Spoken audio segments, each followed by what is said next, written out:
Hi అండి, నేను మీ వర్ష అండి. ముందుగా అందరికీ మన రక్షాబంధన్ శుభాకాంక్షలు. రక్షాబంధన్ అనగానే మనకు గుర్తుకొచ్చేది ఏంటంటే మన పుట్టిల్లు, పుట్టింట్లో అన్న తమ్ముడు. ఈ రక్షాబంధన్ అంటే ప్రత్యేకించి మన అన్నదమ్ముల కోసమే మనం వెళ్తాము పుట్టింటికి. అన్న తమ్ములు ఏదన్నా పని మీద బయటికి వెళ్ళినా వాళ్ళు వచ్చే వరకు ఉండి మనం వాళ్ళకు రాఖీ కట్టి వాళ్ళు ఏదన్నా ఉన్నదో లేదో మనకు చేసి పెడితే మనం తిని మన ఇళ్ళలోకి వచ్చేస్తాము. టైం ఉంటే ఒకరోజు ఉంటాము, వాళ్ళతో స్పెండ్ చేస్తాం.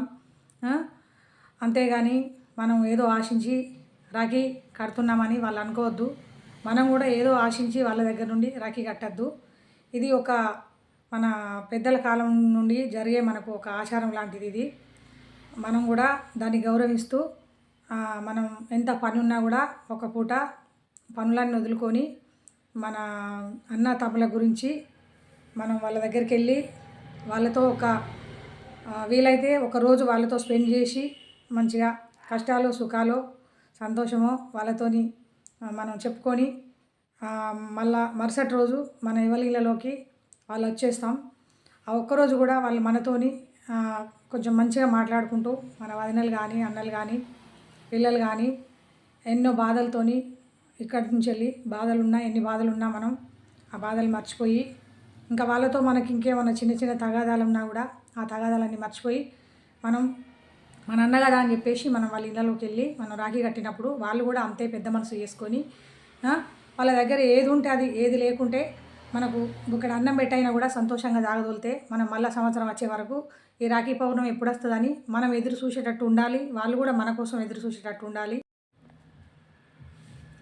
అంతేగాని మళ్ళీ ఏదో పోయి పాత పుట్టుకలన్నీ తవ్వుకొని మనం అక్కడ గొడవలు చేసుకొని మనం రాఖీ కట్టి తృప్తి లేకుండా మనం వచ్చేస్తే మనం వెళ్ళి వాళ్ళని బాధ పెట్టిన వాళ్ళం అవుతాం. మనం బాధపడకుండా వచ్చిన వాళ్ళం అవుతాం.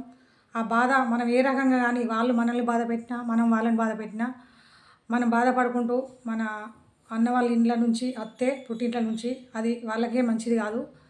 అట్లా అని వాళ్ళని బాధ పెట్టద్దు, మనము బాధపడద్దు. రాఖీ పౌర్ణమి అంటే ఇద్దరం ఎదురు చూసేలాగా ఉండాలి. అన్న చెల్లి మన ఇంటికి వచ్చి రాఖీ కట్టి నా అన్న ఏం పెట్టలేదు అని మనం ఒక నలుగురికి చెప్తే వాళ్ళు ఎవరో ఒకరు మళ్ళీ మధ్యలో మనం ఒకటంటే వాళ్ళు రెండు అట్టు చెప్పి ఇంకా రక్త సంబంధాల మధ్యలో గొడవలు పుట్టించేటోళ్ళు కూడా చాలామంది ఉన్నారు. అలాంటి వాళ్లకు మనం ఛాన్స్ ఇవ్వకుండా మనం ఏదైనా ఉంటే కరెక్ట్గా మనం అన్న చెల్లె కలిసినప్పుడే సరదాగా మాట్లాడుకోవాలి. అది అక్కడనే వదిలేయాలి. అన్న చెల్లెలకు సంబంధించిన విషయాలు మరెవరితోని మనం చెప్పుకోవద్దు. బాధలు ఉంటే మన అన్ననే అడగాలి. మన రాఖీ కట్టినప్పుడే డబ్బులు పెట్టాలని కూడా మనం ఆశించకూడదు. డబ్బులు పెట్టకపోయినా పర్లేదు. అసలు విషయానికి వస్తే ఇంకొక విషయం చెప్పాలి. డబ్బులు కట్టినప్పుడు మనం వాళ్ళ దగ్గర నుండి డబ్బులు అస్సలు ఎక్స్పెక్ట్ చేయొద్దు. వాళ్ళు కూడా డబ్బుల రూపకంగా మనకి ఇవ్వద్దు. ఎందుకంటే రాఖీ కట్టినప్పుడు వాళ్ళు ఒక చీర తీసుకొని బట్టలు అసలు అయితే మనకు బట్టలు పెట్టాలి. ఒక చీర తీసుకొని పెట్టాలి. ఎందుకంటే మనం ఆ డబ్బులు తీసుకొచ్చుకుంటాం, ఏదో రకంగా మనకు ఖర్చు అయిపోతాయి. ఇంట్లో ఉన్న ప్రాబ్లమ్స్ వల్ల దేనికో దానికి వాడుకుంటాం, అది మనం మర్చిపోతాం. అట్లా కాకుండా వాళ్ళు మనకు ఒక చీర తీసుకొని మనకు పెట్టినాం అనుకో, అది కట్టుకున్నప్పుడల్లా మనం వేరే వాళ్ళు అడగకపోయినా మన ఆడోళ్ళది ఎట్లుంటుందంటే ఆ చీర కట్టుకొని ఎక్కడికైనా ఫంక్షన్కో బయటకో వెళ్ళినప్పుడు వాళ్ళు వాటి ఇట్లా చూసినా కూడా మనకు చెప్పాలనిపిస్తుంది. ఎందుకంటే ఇది మా అన్నయ్య కొన్నాడు చీరే, రాఖీ కట్టినప్పుడు మా అన్నయ్య పెట్టింది చీరే అని చెప్పేసి మనం ఒక 10 మందికి చెప్పుకుంటాం. మనది అట్లుంటుంది ఆడోళ్ళవి. అందుకని వాళ్ళు కూడా మనకు డబ్బులు ఇవ్వకుండా ఒక చీర కొని పెట్టినా కూడా అది మనం రాఖీ కట్టినప్పుడే పెట్టాలని ఏం లేదు. వాళ్ళ దగ్గర ఎప్పుడు ఉంటే అప్పుడు ఆ సంవత్సరం లోపు మనం కట్టినప్పుడే వాళ్ళ దగ్గర ఉండొచ్చు, ఉండకపోవచ్చు. అట్లా అని మనం వాళ్ళని ఇబ్బంది పెట్టద్దు. సంతోషంగా రాఖీ కట్టి మనం ఇంటికి వచ్చేయాలి.